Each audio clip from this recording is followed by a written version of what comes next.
All right, I will say good tavach, a good Moed, a piskatava, good kvittel.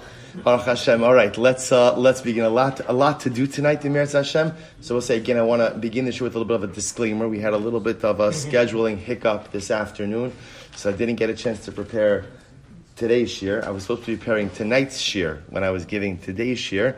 So I'm going to come to you tonight with a little bit of a little bit not as prepared as I'd like to be normally. So I brought my sons here with me. My son Avraham he offered to give shir tonight. But I said, even better, you could just come in if I make a mistake, just yell at me. Right? It's so good. So also with that, let us begin. Today's daf, I should say tomorrow's daf, Sunday's daf, Hoshana Rabb's daf, is Kuf Beis. We are picking up at the Mishnah on Kuf Aleph Beis 101b, the new parak. Says the Mishnah, Hanosia seisha paske imo kadesh yazun es bita chamesh shanim. Interesting case. Reuven marries Rachel. In this particular case, so what happens? Rachel brings with her a daughter into the marriage. Reuven's stepdaughter. Reuven agrees to support the stepdaughter for 5 years. So what's the halacha? Chayev lezona chamesh shanim. If you make a commitment to support your stepdaughter for 5 years, you have to support her for 5 years. Okay. Niseis la'achar. What happens, Rabbi Saif, in the interim, during those 5 years? What happens? Rachel and Reuven get divorced. Rachel remarries. So what's the halacha? Paski imo kadesh yazun es bita chamesh shanim. Rachel's a smart lady. So what happens? Rachel gets divorced from Reuven. Rachel marries Shimon, and she makes the same stipulation with Shimon, that Shimon is going to support Rachel's daughter for 5 years. So now remember it again. So what happens? So Rachel has this agreement with Reuven, and Rachel has this agreement with Shimon. Sorry, 1 second. Not sure. 1 second, Chavra. Okay, so Rachel has this agreement with both of these individuals. Good. So what's the halacha? Chayiv lezona chamesh shanim. So ultimately, both Reuven and Shimon will be obligated to honor their commitment to support Rachel's daughter, their stepdaughter, for 5 years. Lo yom harishon lechishatava etzli yazuna. Now, here's what's interesting. Reuven can't say, so now again, at this point in time, Rachel is married to Shimon.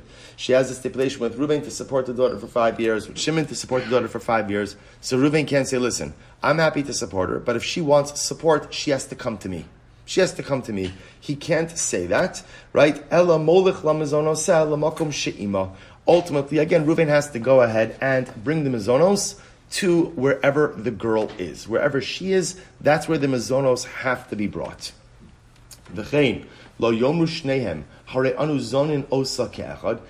again, Reuven and Shimon can't team up and say, you know what, why should we both support her independently? Let's both agree to provide collectively 100% of her support, which means each of us will do 50%. Rather, one of them has to actually support her, give her mazonos, and one of them gives her the value of the mazonos. Okay? Niseis habal. So I will say, Niseis, what happens if she goes ahead and she gets married? Habal nosin la mazonos, vehein nosnin la deme mazonos. Ultimately, again, if now Rachel marries another time, so now husband number 3 will ultimately go ahead and support the daughter, and the other 2 individuals, Reuven and Shimon, are obligated to give her the value of mazonos. Meisu, what happens again if Reuven and Shimon pass away? So at this point in time, I will say, just to understand the pool here, Reuven and Shimon pass away, and there are 2 sets of children that are left. There are their own children, and then there is this girl who's the daughter of Rachel that both of them agree to support. So what's the halacha? Their daughters, Reuven and Shimon's own children, are supported from unencumbered properties. Interestingly enough, Rachel's daughter, the stepdaughter, she is supported even from encumbered properties, which means what? That halacha l'maisa, if let's say again the estate doesn't have enough money to be able to provide for Rachel's daughter could literally go ahead and claw back sold properties. So again, Reuven and Shimon's own children, their own daughters, could only be supported from unencumbered properties. The stepdaughter could even go ahead and claw back encumbered properties in order to go ahead and support her. Why the distinction? To which the Gemara said, because ultimately, here's what's interesting. Reuven and Shimon's daughters, their children supported by the estate. Rachel's daughter is a creditor. Interesting. She's a creditor. So because she's viewed in halacha as a creditor, therefore she has the right to go ahead and seize even nechasim mishubadim. Incredible. Hapikchim harikosim almanasha azonas bitrach hamishonim kozman sha'atimi. So we'll say, so interestingly enough, you could imagine, by the way, that this is a case that could occur with some degree of frequency. Right? If you think about it, again, a man and woman, right? Woman's getting married, couple's getting married, second marriage. She's bringing kids into the marriage. At the end of the day, again, she wants to make sure that her kids are supported. She makes an agreement, essentially like a prenup, so to speak, with her husband regarding the support. So the Mishnah says the smart individuals, the smart guys, what would they do? They would say, I'll agree to support your daughter as long as what? Kol zman sha'at imi. As long as you're with me. The you being Rachel. As long as we're married. As long as you're happy to support your daughter, but there is no support that extends beyond marriage. So I will say the novelty in the Mishnah here is, so when Reuven agrees to support Rachel's daughter for 5 years, one could make the cogent argument that what was Reuven's intent in agreeing to that? What was his intent? What was his intent? That they're going to remain married. Right? If you would have asked Reuven b'shas ma'isa, if you're not married, would you want to support her? He would say, of course not. But because he didn't stipulate that, therefore, even in the event of divorce, he is still bound to support this girl, Rachel's daughter, and ultimately, again, she becomes like a creditor to Reuven. Incredible. Says the Gemara, Itmar, Homer l'chaveru chayveni l'chamana, but it's an interesting case. Right? Reuven goes over to Shimon. He says, Shimon, I owe you a mana. I owe you a mana. So what's the halacha? What's the halacha? Rabbi Omer Chayiv. Rabbi Yochanan Omer Chayiv. Rabbi Yochanan says, okay, you admitted that you owe someone money. That creates liability. Reish Lakish Omer Pater. Reish Lakish says, no, you're Pater. Okay, so what's going on over here? Hey Chidami. Now we'll say, this is a fascinating shaila, because what's the shaila over here? A person makes an admission that they owe someone money. Is that admission halachically binding or not? So you have Rabbi Yochanan says yes, Reish Lakish says no. So watch this. Hey Chidami, what's the case? So again, if Reuven's saying this in front of witnesses, and he's saying in front of witnesses, hey guys, you be my witnesses. Rashi says over, Atem, Edai Sha'ani Modelo. You witness the fact that I, Reuven, am admitting to Shimon that I owe him $100, $1,000, right? So if you're calling upon people to testify the fact that you're being Modeh, or I should say, if you are bringing in Eidos, to the fact that you are being modeh, you are here by admitting that you owe someone $1,000, my time is Reish Lakish Tekapater. Why would that not create a binding obligation? Right? But if you're not saying in front of people, be my witnesses, that Reuven owes Shimon's money, my time is Rabbi Yochanan Chayiv. Why did Rabbi Yochanan ultimately say that you're Chayiv? So what's going on over here? Supposed to see, you hear what's happening over here? Reuven let's keep it easy. I go over to Reuven and say, Reuven, I owe you $1,000. So Reish Lakish, Rabbi Yochanan says, I'm chayiv to pay him $1,000. Reish Lakish says, no, you're not chayiv. Someone says, what's the case? If I'm talking about a case where I go over to Reuven and I bring over two witnesses, and I say, witnesses, I'm being modeh in front of you that I owe Reuven $1,000. Why wouldn't that generate halachic liability? And if I'm not saying it in front of witnesses, then why would it generate halachic liability? So what's the case? So really it's talking about a case, I'm not saying in front of people, be my witnesses that I owe Reuven money. If that's the case, then why would I owe him anything? Very interesting. I will say, what's the case? The case is where I'm going ahead and I'm telling Reuven, look at Rashi. Le'olam delo amar lehum atanadai v'acham askinan b'shtara shemasa lo shtar b'fanenu v'kasuv bo ani chayiv lecha moneh. But say this is fascinating. Listen to this case. What's the case? I'm not calling any witnesses, but instead what I do is I give Reuven a document. I give him a shtar. Now I'm giving him the shtar in front of other people. The shtar is not like a classic shtar. Both say, right? Shtaros 101. What does a shtar usually need to have in order to make it enforceable? Signatures of witnesses. In this case, there are no witnesses. What I'm handing Reuven is a shtar in my handwriting, saying that I owe him $1,000. Rashi says over here, "Va'afapi v'kazvani chayiv l'chamoneh v'avabi sheksav yadohu hovelo chasam pater." So we'll say the idea over here is, but what's lacking? I didn't sign it. So I'm giving Reuven a document that says I owe you $1,000.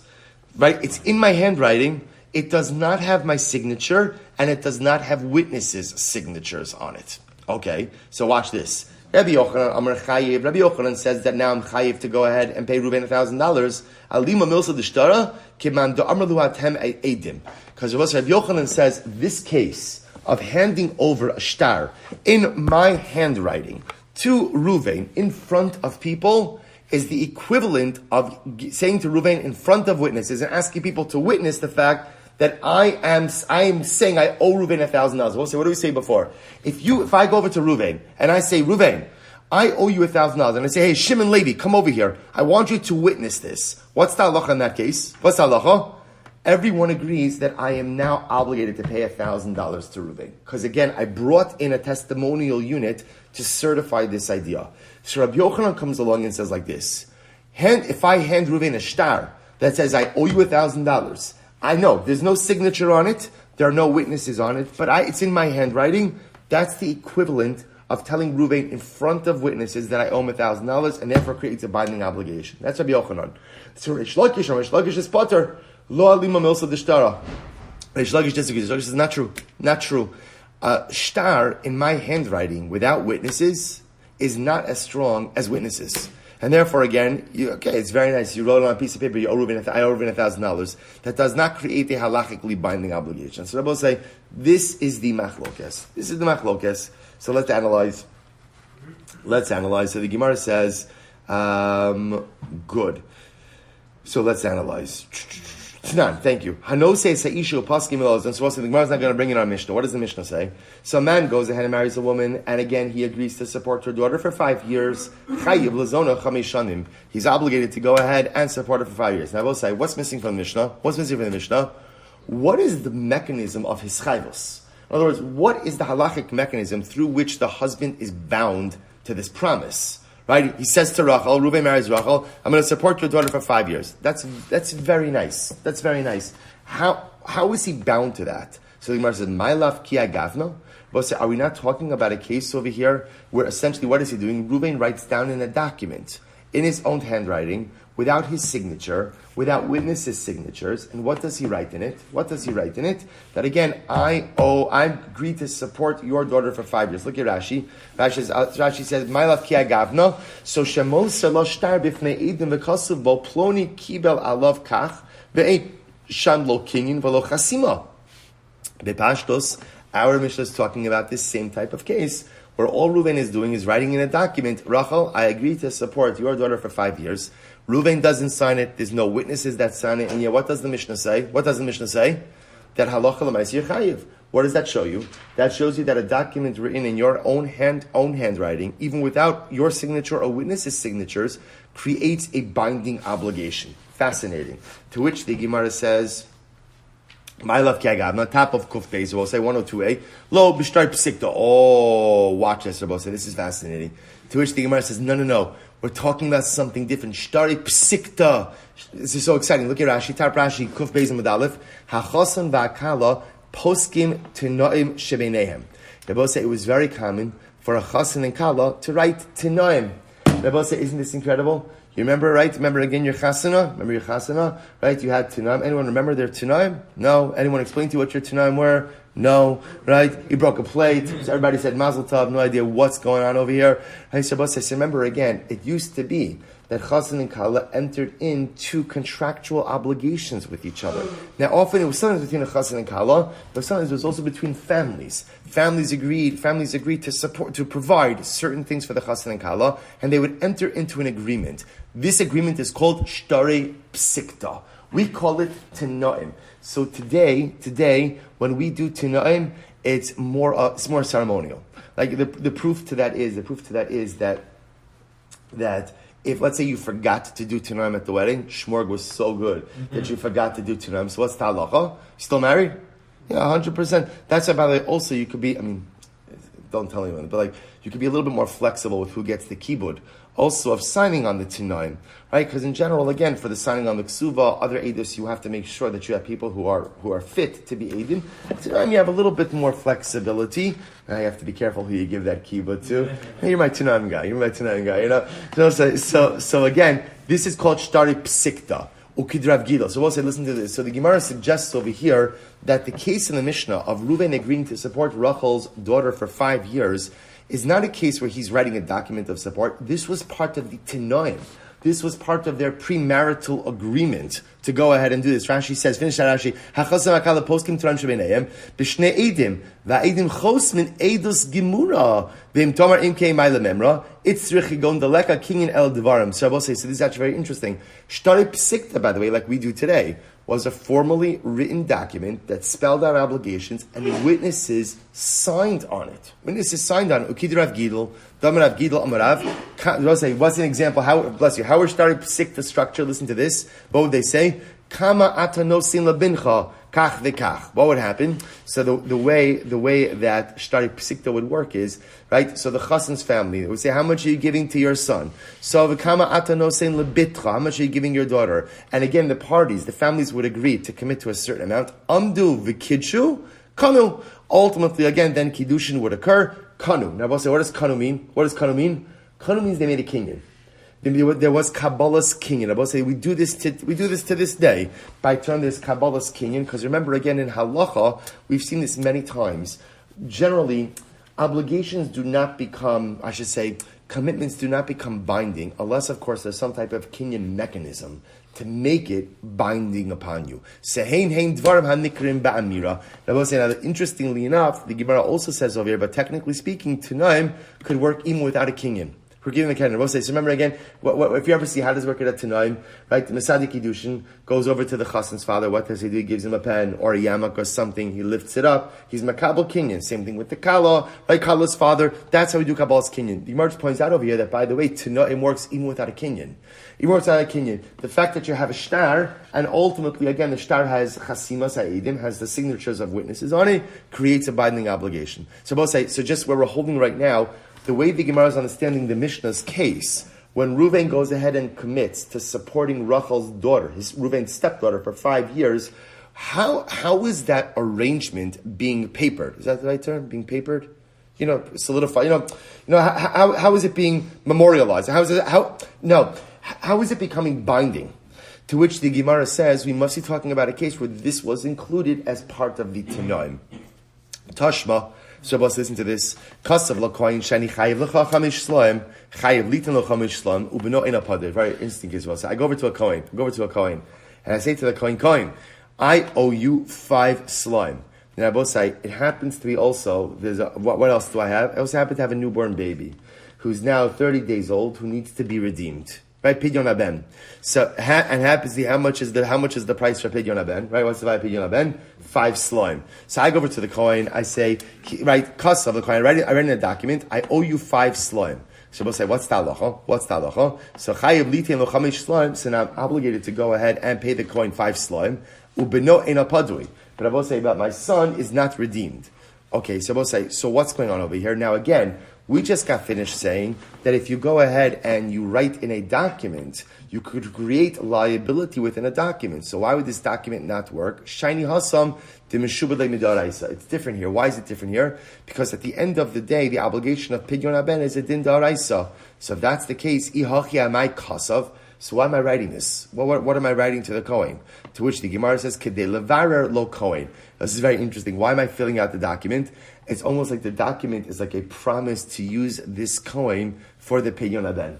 Right, so the document singles out this Kohen, this is who I'm using. Ihachi beno amai eno padui. If that's the case, then why is the child not redeemed? Okay, Rashi. Ihachi the taima mishum shibuda de oraisahu vahavile kemeyet edim v'chosim amai ein beno padui. So we'll say if I have a shtar, right, and a shtar creates a biblically binding obligation, then why isn't that enough to go ahead and affect redemption of the firstborn? Kidu'ula the amar ula dvar Torah padui l'chishiyitain.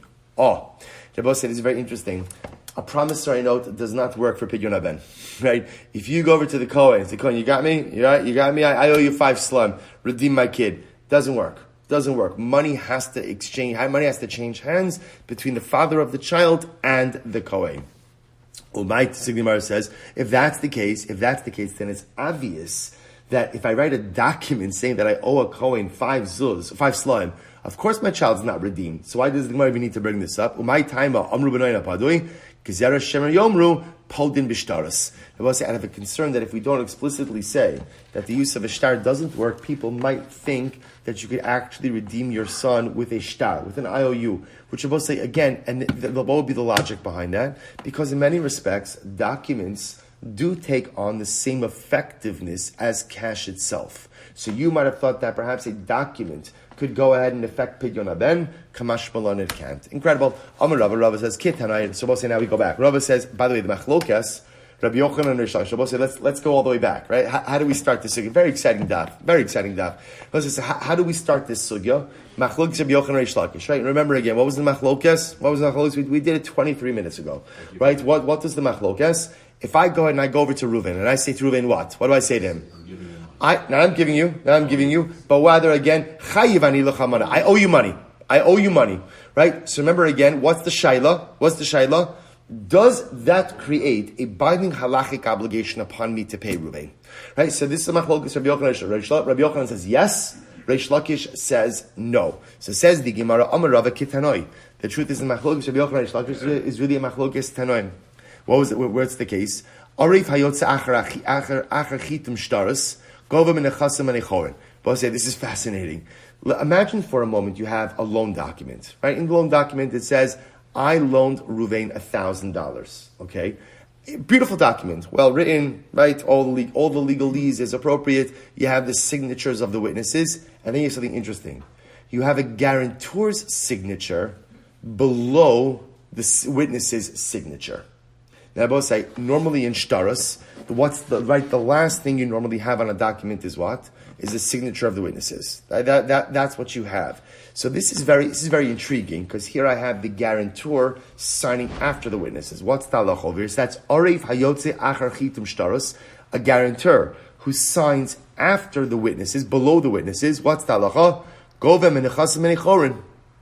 Very interesting, I will say. So now let's say Reuven defaults on the loan. So now, because he's a guarantor, I can go to the guarantor. But I am limited as to what type of property I could collect from the guarantor. I can only take from the guarantor unencumbered property and cannot take encumbered property from him. Look at Rashi. Hamalva min ha'arev v'lo min nechasim mishubadim kivon de la'achar chitim ashtarhu havile kimilva al peh. I'll say this is fascinating. You see, generally when you guarantee something, a guarantor is kind of like being a borrower. And just like a borrower, everything he has is encumbered. So being a guarantor, everything he has is encumbered as well. Except that's only if you're a guarantor in the normal course of things embedded in the shtar. Because this guarantee is a little bit different, it's after the signatures of the witnesses, there is not a complete claim against the guarantor. The only thing you could extract is unencumbered property, but you cannot extract encumbered property from the guarantor. Fascinating. My Sibal, if Rabbi Yishmael, so an episode like this once came up in front of Rabbi Yishmael, and what happened? Va'amar gova min echasim and echorin. Rabbi Yishmael said, yeah, correct. You could collect from this guarantor from unencumbered property. Amarlo Benanas. Benanas said, no. Eino gova lo min echasim and echor v'lo min echasim mishubadu. Benanas disagreed. Benanas said, no. No, absolutely not. Absolutely not. If all you have is a guarantor, both sides, essentially what is Banana saying? What's the impact of a guarantor who signs below the signatures of witnesses? What's the impact of that? Right? What's the impact of that? The impact is zero. That's not a guarantor. In other words, anything that happens on a document below the signatures of the witnesses is simply non-binding. Therefore, Allah Lamaisa, that guarantor is not on the hook at all. Amarlo, so the Gemara says, Amarlo, Amarlo, Lema Amarlo. So that's the case again at the end of the day. Amarlo, Lama Amarlo, Lama Amarlo, Hari Shahaya Chonik es Chavera B'Shuk. Umatza Chavera was an interesting, extreme example. I'm walking in the marketplace and I see Reuven choking Shimon. And what happens? Why? Of course it makes sense because Shimon owes him money. And he hasn't paid for a long time. You gotta do what you gotta do. Hey, so what happens? So Reuven's choking. I want to go on record. I do not condone physical violence, even for the extraction of debts, unless it's a big debt or owed to the shul. Okay, so Gemara says as follows. So Gemara says, what happens? So I'm walking in the marketplace. I see Reuven choking Shimon. So what happens? Amarlo, Hanachlo. and I say, Ruvain, leave Shimon alone. Va'ani etein lecha. I'll pay you. So Abba says, so fine. Ruvain releases Shimon. He comes to me for payment. And what do I say? What do I say to Ruvain? Just kidding. Just see ya, right? See ya. I'm potter. Why? Shelo ala munosa halvo. Because we'll say it's very important because we've seen examples of this before. Loan agreements loans are a unique relationship between a lender and a borrower, and that relationship is affected at the time that the loan is made.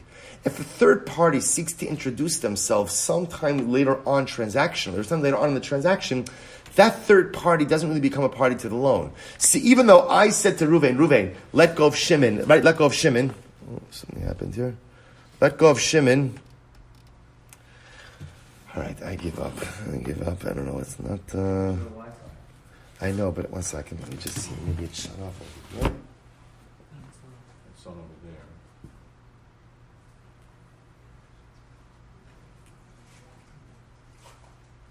Oh, it's not plugged in.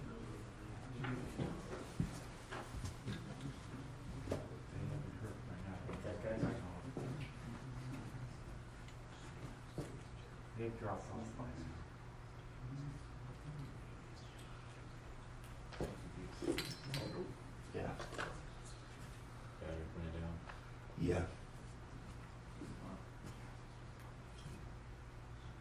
Get much to the editing. Okay, whatever. It's all good. All right, we're back. Fine. Whatever it is. All right. Yeah, it's okay.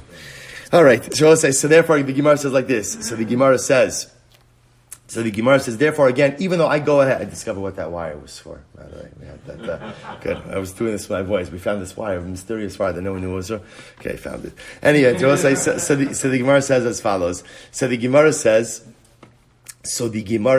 that even though I tell Ruvain, leave Shimon alone, and ultimately I'll pay you, that ultimately, again, Ruvain has no claim against me. So why is this important for us? The Gemara is comparing this with a case of an arev, of a guarantor, who signs below the signatures of the witnesses. What's the effect of signing below the signatures of the witnesses? You're introducing yourself transactionally too late. And therefore, again, Benana says such a guarantor really doesn't have any type of real obligation. Incredible. So the Gemara goes weiter. The Gemara says, good. So we should say maybe Rabbi Yochanan holds like Rabbi Shmuel, and Reish Lakish holds like Benanas. To which the Gemara says, Aliba de Benanas kuli amalo pligi. So according to Benanas, ultimately, again, everyone agrees that what? That Allah Chalamaisa, if I say to Ruvain, right, with a shtar, with an unsigned shtar, that is in my handwriting, and I say, Ruvain, I owe you $1,000, everyone agrees that according to Benanas, such a person is potter. So the Gemara says, Amad Beis, ki pligi, where does the machlokes come up? Aliba de Rabbi Shmuel. According to Rabbi Shmuel, how so? Rabbi Yochanan, Rabbi Shmuel, Reish Lakish, so Rabbi Yochanan obviously aligns with Rabbi Shmuel. Reish Lakish ad kan lo kamer Rabbi Shmuel hasam ela de shayich l'shibuda da'oraisa. Ultimately, you're both say up until now, ad kan, up until this point, Rabbi Shmuel only said his position where we're talking about a shibud da'oraisa. Aval hacha lo shayich shibud da'oraisa. But here in this case, this is not talking about a biblical lien or a biblical shibud. Okay, so therefore, the Gemara says that essentially the machlokes of Yochanan and Reish Lakish does not line up with the machlokes Tanaim. Beautiful. So the Gemara goes weiter. Gufa, Amar Rav Gidel, Amar Rav. So Rav Gidel is the name of Rav. Rav going back now to our Shtari Psikta. Back to our Tanaim. Thank you. Shtari Psikta. So the Gemara said, what was the Shtari Psikta? Kama atanosin lebincha, kach v'kach. How much are you giving to your son? So and so, right? Such amount. Kama atanosin lebitcha, kach v'kach. Amdu v'kidushu. So then again, they went forward with the Kiddushin. Kanu. Ultimately, again, the parties, in this case, it's the two sets of parents, acquire upon themselves the obligations for the two couples. So the Gemara says, Hein hadvarim haniknim ba'amira. And ultimately, again, these are things, Rabbi say, that are committed to even without a kinyan. That's the chap over here. Even without a kinyan, these are things which are committed to. Amar Rava says, Mistabra milsa derav. So let's listen to this. So the novelty over here is, they're putting this down in, it sounds like they're putting this down in writing. But there's no kinyan to go ahead and affect actual acquisition. But again, you don't need a kinyan for this. So the Gemara says, Amarava, Mistarpa Milsa Derav, when do we say ultimately again that such an agreement works without a kinyan? Bebito Nara. Interestingly enough, in what kind of case? With a daughter who's a Nara. Or a daughter who's a Nara. Why? The Kamati Hana Liyadeh. Because it was at the end of the day, for a Nara, who gets her kesef kiddushin, right? Who gets the betrothal money? The father. So the father is willing to commit himself to any financial obligations because he's receiving, what's the word? It's not called benefit. It is, in transactions you have this. Consideration. He's right. Is that the right term? Right? Seth, I see you shaking your head. Good, right? You receive consideration. Right? So because the father receives consideration, i.e. the kesef kiddushin of his Nara daughter, that's why it could work. Aval Bogeres, but if a father is marrying off his Bogeres daughter, where who gets to keep the Kesef Kiddushin? She keeps her own Kesef Kiddushin. The lo mati hana aliyadeh. Ultimately, again, the Kesef Kiddushin doesn't come to the father. Lo. Ultimately, again, such a document would not work without a formal kinyan. So we'll say, so just to understand what's happening over here. The Gemara introduced us today to the concept of shtari psikta, which is what we call conventionally or presently, colloquially, tinoim. That parents, families are engaging, are entering into financial agreements with each other. The novelty that Rav is advancing is that this creates a binding obligation even without a kinyan. The Gemara comes along and says, oh, by the way, that must only be in a situation where the girl is a nara, so the father, at least of the kala, enters in with this with the consideration he's receiving from the kesef kiddushin. But if it's a bogeres, right, an adult woman who gets to keep her own kesef kiddushin, it must be that you require a kinyan in order to make this binding. Says the Gemara, so listen to this, to which the bogeres Velokim Amar Rav Afilu bogeres. But one second, Rav said no, this works. Such an agreement works without a kinyan, even if the kala is a bogeres. To which the Gemara says, because if you don't say this, Avi haben man mayhana asali. Because I'll say, remember again, you're only looking at the kala's perspective. But again, obviously, this agreement doesn't require any type of consideration. How do I know that? What is the father of the chassan getting? Right? The father of the chassan, there's no money that's coming to him. So obviously, to make this a binding obligation, it must be that there is no consideration that's necessary. Ella, rather, what do you have to say? Bahi hana tekamachasni adadi gamri umakni lahadadi. Now, this is interesting. So, what is it? It's the hana that each of the families receive. From what? From the knowledge that their children are marrying each other, that allows them, both parties, the husband's family and the wife's family, to fully commit to whatever financial obligations are being outlined over here. Umakni lahadadi. So I just want to point out how fascinating this is. So what the Gemara is suggesting over here is the concept of tenoim, or what we're calling shtari psikta, which are families entering into financial agreements with each other. Rav said, this is committed to writing, but it doesn't require a kinyan. Doesn't require a kinyan. Where else in halacha do we find creation of binding obligations without a kinyan? To which the Gemara says this is different. Why?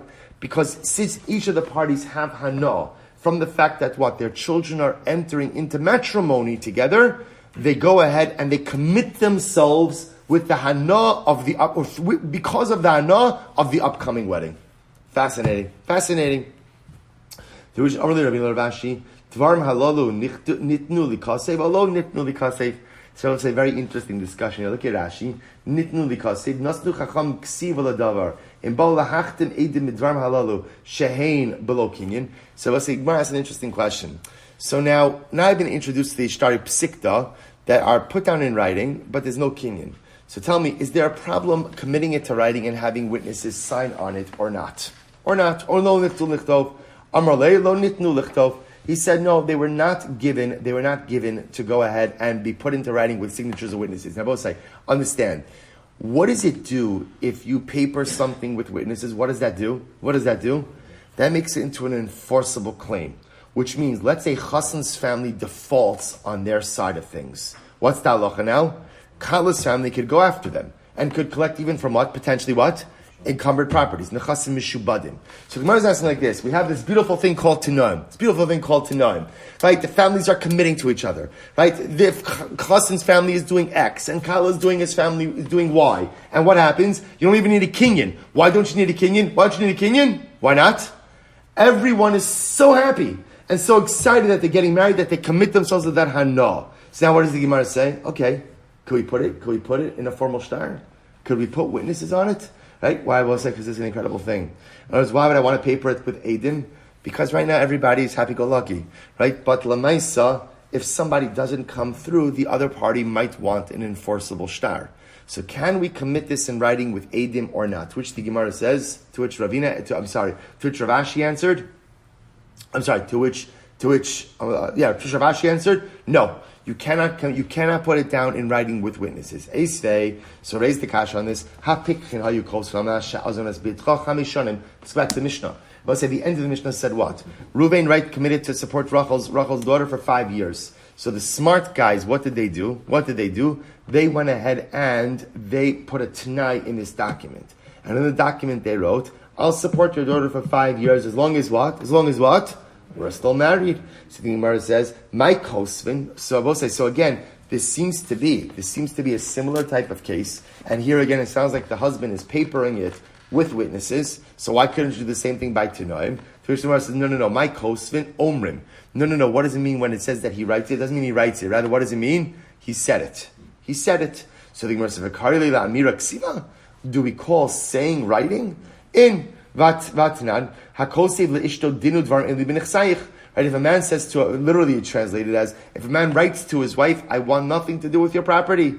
V'tani Rabbi Chia ha'omer leishto. And Rabbi Chia says it means he's not writing it down, but rather what is he doing? He's saying it to his wife. So Tashma, let's analyze. In kosvin shtare erisin v'nisun elamidash neim. Plus, very interesting. You can't write shtare erisin and nisuin without the consent of both parties, without the das of both parties. Okay, so the Gemara says, Hamidas Shneim Kosvin. But it sounds like if both parties consent, you could paper these agreements. Ma'alav Shtar Psikta. Are we talking about Tanoim? And you see from here that what Rabbi say, that as long as both of the parties agrees, what can you do?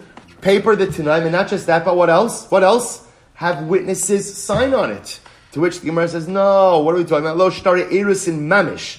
We're talking literally about Shtar Erusin. Remember again, there are 3 ways in which Kiddushin could be affected. One of those ways is a shtar.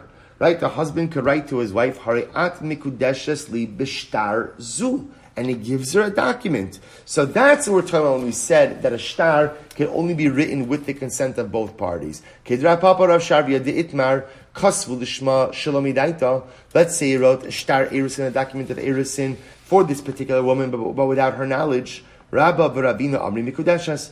Rabba and Ravina says it could work. Rabba say, obviously, when it says it could work, she has to agree to get married. The point over here is the shtar was written without her knowledge. So Rabba and Ravina say it's fine. Rabba Rav Sharvi amri eina mikudesh. Rabba Rav Sharvi said, no. In order for shtar erusin to work, it has to what? It has to be written with the consent of the knowledge and the consent of the woman. Okay, so we'll say good. Tashma, Mesu. We'll say again, remember, what did we learn before? The Mishnah. Go back to the Mishnah's case. So we'll say, let's finish up. So the Mishnah said that what happens if Rachel was married to Reuven, makes the 5-year agreement for Rachel's daughter with Reuven. Fine. And then what happens?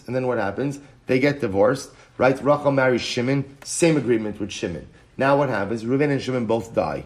So now what happens? Reuven and Shimon also have their own daughters. So what did the Mishnah say?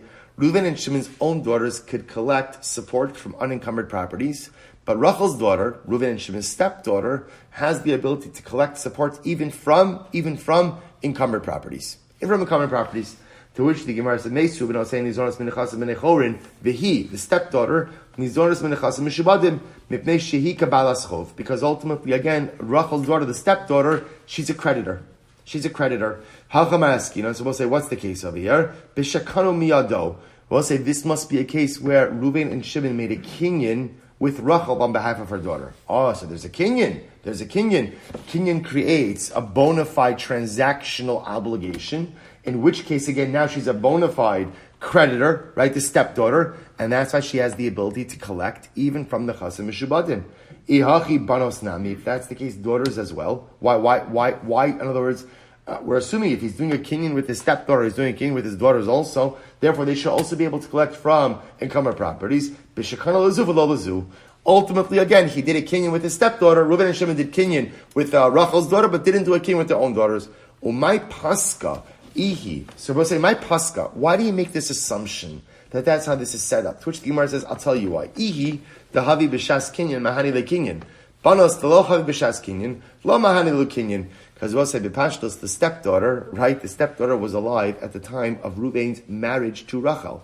So because she's present right, at the time of the marriage, therefore Allah Chalamaysa makes sense to say that the agreement that Reuben made with Rachel on behalf of Rachel's daughter's behalf was made with the kinyan. Reuben and Shimon's own daughters, they come around later on. So b'pashtus, most parents don't make formal obligations to go in and support their kids.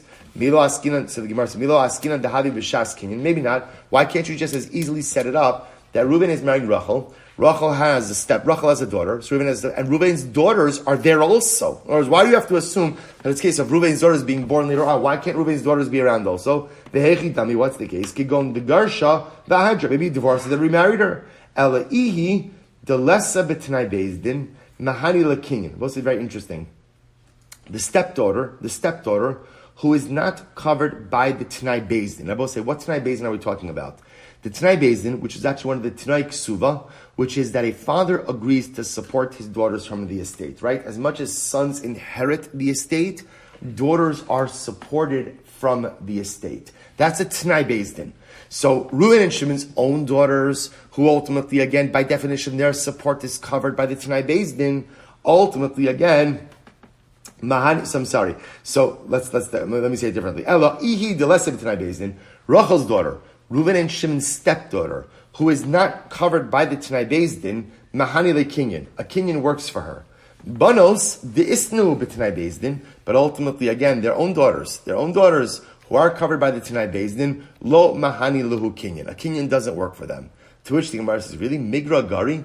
So you're telling me now that a stepdaughter has stronger rights than an actual daughter? So I suppose right. Let's get this straight. So the steps, right? So the actual daughters, they're covered. They are guaranteed support through a Tanai Bezdin, but their support is limited to what? Nechasim and Echorin, unencumbered properties. Stepdaughter, who's not covered by Tanai Bezdin, but Reuven and Shimon make an obligation to support her, she gets to even collect from what? Nechasim Mishubatim, encumbered properties. So essentially what you're telling me is that a stepdaughter has stronger rights than an actual daughter. Ella benosav hainu taima kevan de isnu b'Tanai Bezdin emar tsrari atvesinu. Oh, I will say here's the difference. The reason we don't this is actually fascinating. The reason we don't let Reuven and Shimon's actual daughters collect support from encumbered properties is why? A father loves his children. So what do we assume that perhaps, or what is possible that Reuven or Shimon did during that? Let's go with Reuven. What do we assume that Reuven did during, or what could possibly have happened during Reuven's lifetime? What did he do for his daughters? A little bit of cash here, something here, something there. That's so possible. So because there's a strong possibility that a father gave his child different things over his lifetime, when he dies, if there's nothing left in the estate to provide for support, we'll let the children go after unencumbered property, the daughters, but we will not let them go after encumbered properties, because it's just as possible that their father really gave them what they needed to live on during his lifetime. But of course, that logic doesn't apply to who? To the stepdaughter. Therefore, again, the stepdaughter, and I both say that obviously in the stepdaughter case, this is presupposing Reuven made an agreement. Remember again, in the absence of an agreement, once Reuven dies, or for that matter, again, Rachel and Reuven divorce, Reuven has no more obligations towards that stepdaughter. This is talking about a case where he entered into a legal agreement with the stepdaughter. In a circumstance like that, she's a creditor now. She's a creditor, and she can even go ahead and collect from encumbered properties. One's own children, one's own daughters are entitled to support from the estate, but only from unencumbered properties. Why? Because the father loves his children, and it's possible that ultimately during his lifetime he gave them money to which to support themselves even after his death. I will say, by the way, I just want to point out one incredible Gemara to learn on Hoshana Rabbah. Right, Hoshana Rabbah is the end. The Zohar brings down that it's really on Hoshana Rabbah that judgment is closed. Right, we think it's Yom Kippur. It's not Yom Kippur. HaKadosh Baruch Hu keeps the books of judgment open up until Hoshana Rabbah, hoping that Emir Hashem, if we didn't get our act together by Yom Kippur, ultimately, again, what'll happen? Hashem will we'll pull it together now. So we'll say, isn't this an incredible Gemara? What is the Gemara saying? A father loves his children so much that he always gives them stuff. He always gives them stuff, right? No father is going to be stingy with his children. Always give them. I will say, is there any greater example of that than Hoshana Rabbah? Here, right, we have a whole workup. There's Chodesh Elul, and then there's Rosh Hashanah, Aseret Simit Tshuva, and it all comes to an end. When does it all come to an end? Yom Kippur. No, it doesn't. A father keeps giving to his children. A father, Tatala, Mamala, you need a little extra time? I'll give you to Hoshana Rabbah. And I'll tell you a secret. It doesn't end Hoshana Rabbah, because really the Zohar says it really stays open until when? Shmini Atzeres, and the Sfarim bring down that really the gates of Tshuva are open until when? Chanukah. And the Vashan Zav HaKadosh says it's not true. It's really open until Tu B'Shvat. Because Tu B'Shvat, the Mishnah says, it's Rosh Hashanah Le'ilan. Le'ilan. What's Le'ilan? Ki Adam Eitz HaSodeh. Man is like a tree of the field. So Tu B'Shvat. And 1 second, it's not really Tu B'Shvat. It's really open until Purim. Because what is Purim about? Purim is the dime of second chances. Kimu v'kiblu. An opportunity for an opportunity to get it together. And then the truth is, then after Purim it's still not closed.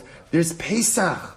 Pesach Chag Geula Seinu. Right? Pesach HaChodesh Hazeh Lochem. Hischadshus renewal. And then again, Pesach is not closed because it's Siyas HaOmer. Work yourself up to Kabbalah Satorah. And I will say, by the time it's Pesach, it's pretty much Elul already. Right? It's right. It's like, I'm sorry, like Lahavdil 7-11, right? Right. No, because what's the 11? It never closes. What's the 11 in 7-11? They used to. Oh, you see? Okay, good. Lahavdil Elef Ate Rivi Abdullas. Now you always say, but what's the idea? The father always gives his children. Always. You always say that is the whole yesod of Hoshana Rabbah. Father always continues to give his children. A father always wants his children to be happy. Father always wants to see. Sometimes the greatest misconception we have is a God who stands in judgment, and we think like the judge wants us to fail. Do you know how HaKadosh Baruch Hu looks at us? What does you know how HaKadosh Baruch Hu looks at us? When he looks at us, you know what he says? Like Lahavdil, like with the banks. You're too big to fail. You're too big to fail. You're too great. I'm your God. I know I'm the judge. You're too big to fail. So HaKadosh Baruch Hu is going to do whatever he has to do to ensure that I don't fail. And if that means constantly keeping the door of tshuva open longer and longer and longer, oh, okay, Shmini Atzeres, Hoshana Rabbah, Chanukah, Tu B'Shvat, Purim, whatever I have to do, HaKadosh Baruch Hu whispers in our ear, you're too big to fail. I believe in you, and I'm going to keep giving you. I'm going to keep helping you. I'm going to keep giving you these little beautiful matanas of extra time until you finally find the courage to get it together. Rabbi say that's Kesuvos Daf Kuf Beis Hoshana Rabbah. If it's not Hashgacha Pratis to learn a Gemara like this on Leil Hoshana Rabbah, this is the message that HaKadosh Baruch Hu is giving to us. So I'll just end off. So I'll end off with that, but I'll just tell you just halacha l'maisa. Actually, the truth is we'll say the halacha l'maisa and Meretz Hashem for Yom Tov. We'll stop over here with the hashkafa l'maisa. But here's what I just want to tell you. Next year is Shmini Atzeres. It's going to be a little bit earlier on Shmini Atzeres. We have a little bit of a different schedule. I think it's like 4:30, and then Simchas Torah. It's not easy to come to Daf 4:30 Yom Tov afternoon, and it's not easy to come to Daf on Simchas Torah afternoon for a whole variety of different reasons, right? I'll say, but I just want to tell you, we have ridiculously incredible Gemara coming up in the next couple of days, like ridiculously incredible. So it's Kedai, and the truth is, now that we know that the Father is giving us a little extra to help us be successful, we should be good children. And if our Father is giving us, then Amir Hashem, we should find a koach to give him a little bit more as well. I will say, shkoyach, a good devach, a piskatav, a good klitol, shkoyach.